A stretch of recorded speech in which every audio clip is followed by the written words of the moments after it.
Okay, everyone.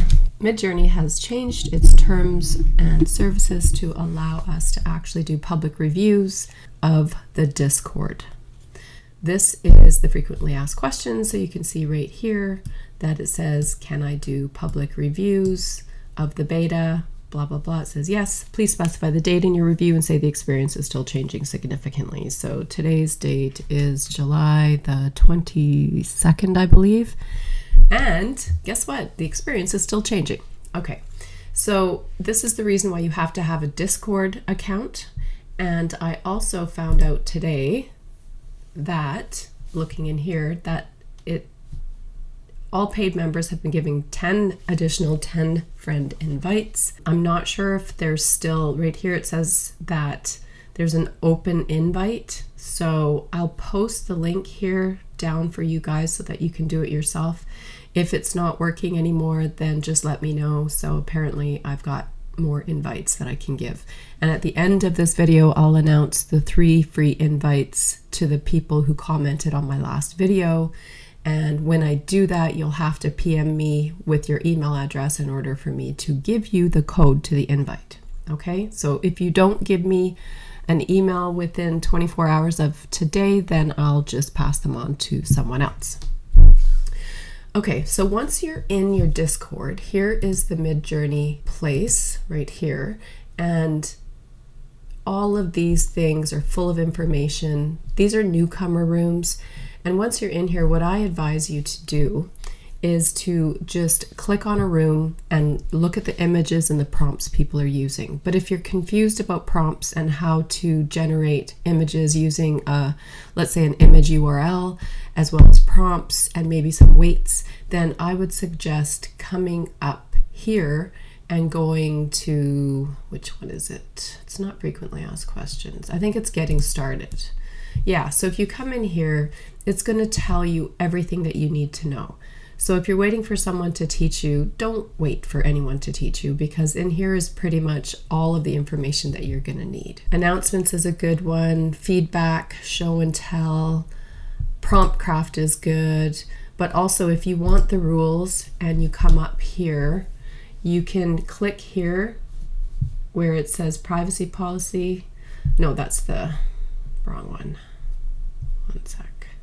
If you want the community guidelines, the terms is what I'm looking for. I think if you click this one, it'll open a new window. And this is your quick start guide right here. So this is going to tell you everything you need to know. For instance, user manual. This is a great one. And then the user manual is going to give you all of the information that you need. Basic commands. It'll tell you exactly what these commands mean. It'll show you the weights and everything, styles. It'll tell you everything you need. So make sure you go to your user manual and your quick start guide so that you can figure out how this works. So let's click on newbies. So if you go into a newbie room, you're going to see everybody else's images being made with their prompts and the prompts that they use, right? So I would suggest just scrolling in here, open yourself up a notepad and start copying and saving prompts that you like the results of the images. So like if you like this, I would just copy this prompt and save it, right? So you're going to look and you're going to see everything that you might want. Like I said at the beginning of this video, a lot of times these images, they have the basic shapes, but they're not perfect. And that's why I think, and a lot of people agree with me, that you really do need to finish it in post. This one's cool. These are the ones that I find make really, really cool overlays for studio shots, because you can really turn it into something cool. So what I'm going to do is I'm just going to demo something for you super quick so that you can see how it works. Now, when they send you to a newbie room when you first join, that's where you're going to do your prompting, okay? Once you decide to sign up and pay, you don't have to be in the area where everybody else is prompting, because you will lose your images. So many people are prompting now and making images that it just keeps moving and moving, and your image will get lost up there and you have to go look for it, which gets really, really frustrating. But once you pay and you get a membership, you can go up here to your home button and then you can direct message your MidJourney bot. And then it's just your own work between you and the bot. So these are a lot of the floral images that I've already made. And yeah, so what I'm going to do is I'm going to just show you. So you \imagine, and this is the prompt that pops up. And I'm just going to open up my notepad here. So I have this notepad, and these are all of the prompts that I have saved. And I'm just going to show you one that I thought was really, really cool. So once you have your prompts, so I'm just going to paste this. Highly detailed, ornately carved cave with highly reflective, beautiful, clear turquoise, still water, warm gold, and turquoise colors.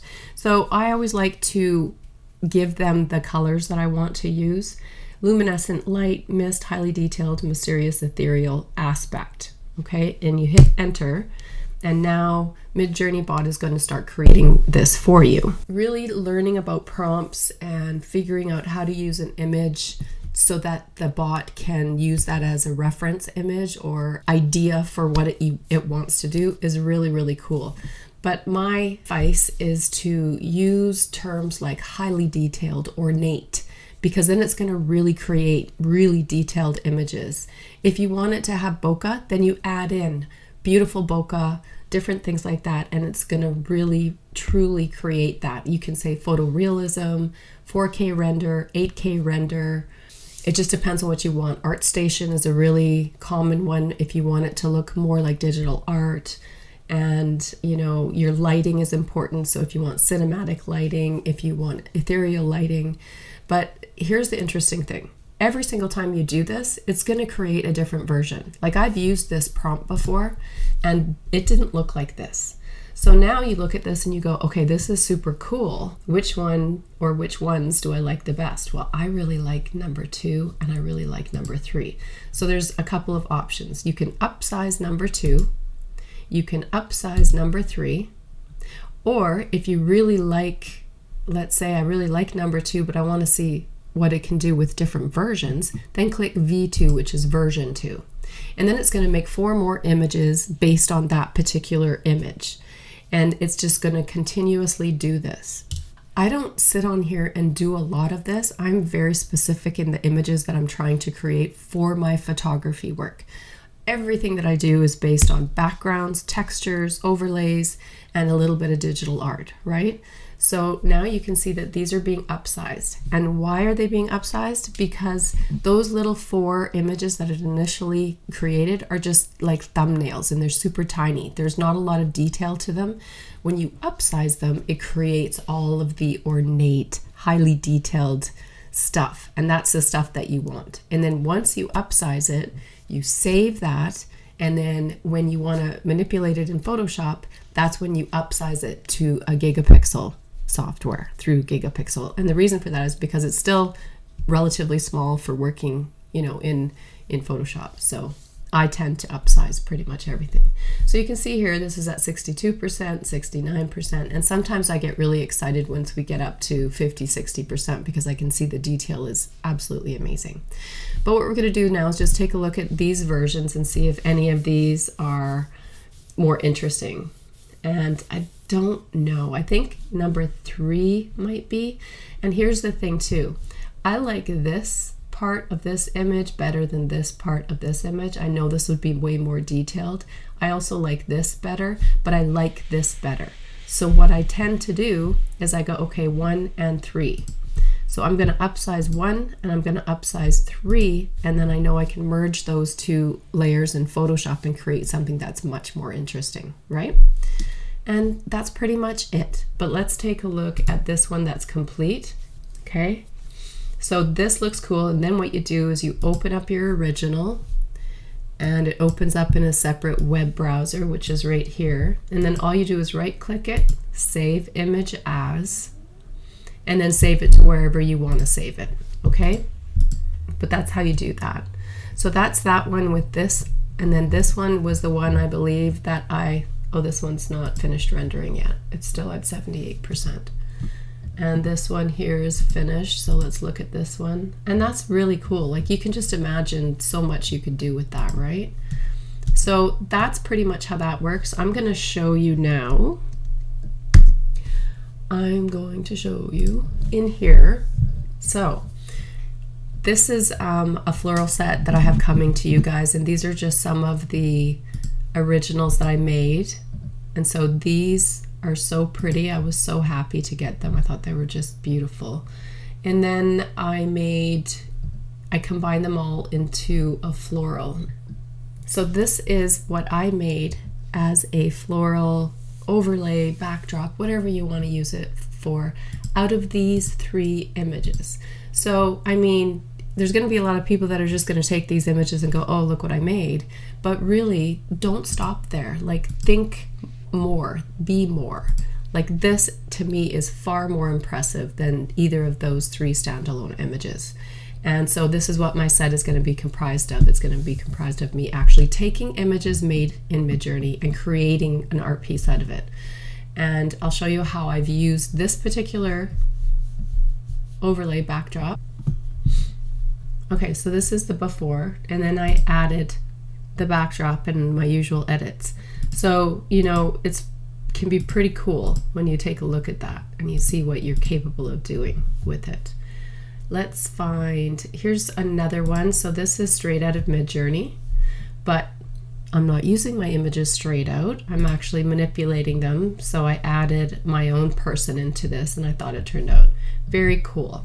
Then there's this one. This one I thought was just so cool. It had, you know, prompts like stalagmites and cave and fog and stuff like that. And then I put a person in it. So I didn't do a lot to alter the background, but I did bring a subject in.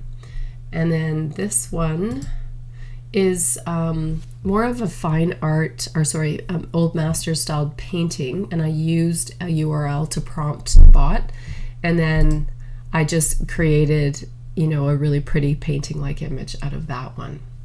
And this is hell, right? It's hell. And this is when I first started into MidJourney, and I still kept the aspect ratio defaulted to the square. And you can see that MidJourney is not good at faces. It's not really good at the human form so much, but you know, you can see that this is a head and eye, and it's funny because our brain recognizes shapes, but it doesn't necessarily, the bot doesn't necessarily know how to really truly define these shapes. But this is fantastic for a background. So this is what I did with this background. So this is my studio shot, and this is the finished look. So you can see that I altered it to make it much more matte, much more subtle, but I think it really worked with this particular image because I didn't want to do just a boudoir shot. You know, I added the cape in to make it a little bit more storytelling, and then the background just really sealed the deal. So, you know, with all that being said, I would just highly suggest that, you know, if you're interested in the aspect of creating your own assets for your own workflow, hugely wonderful tool, and I'm so grateful for it.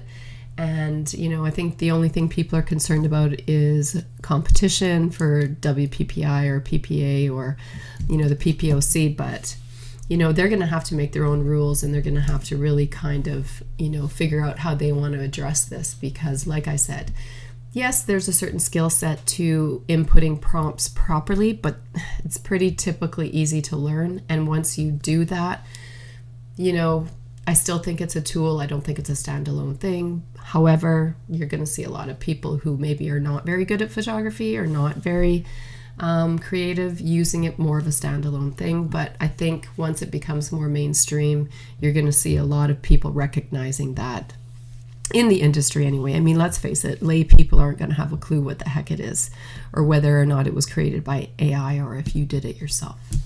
Okay, so I'm going to now go through the comments on my YouTube channel and give away my invites specifically to those people. And I'm also going to post the link to the open invites. I'm not sure if that's still applicable or not. I haven't seen anything since that one day that it said that they were doing that. So in any event, I hope you enjoy this new tool that is really starting to blow up. Okay, so here we are on my channel on the video that I did just on making these floral overlays. And we're gonna take a look at the people that commented, and I'm gonna randomly pick 3, okay? So let's see, we have 1 day ago, 2 days ago, 3 days ago, 3 days ago. Let's see, I think I'm going to choose Hoa. So Hoa, make sure you get in touch with me, and you guys can either direct message me on Instagram at Nikki Harrison Art, or if you're part of my Facebook group, you can always just message me from there. And I'm going to go with Ursi, and I'm going to go with HJ. Okay, so Ursi, HJ, and Hoa, please get in touch with me. I will send you invites. And again, like I said, I'm not sure if the open access invites are still available, but I will post the link that's in the terms of service from MidJourney in there. And yeah, so have fun, everybody. And I will do a whole video on my new textures and my new set that's going to be available probably in the next week or so once I'm finished creating them all, and I'm super stoked about that. Oh, and a new action set coming out soon too. But other than that, I hope you guys enjoyed this. See you in the next video.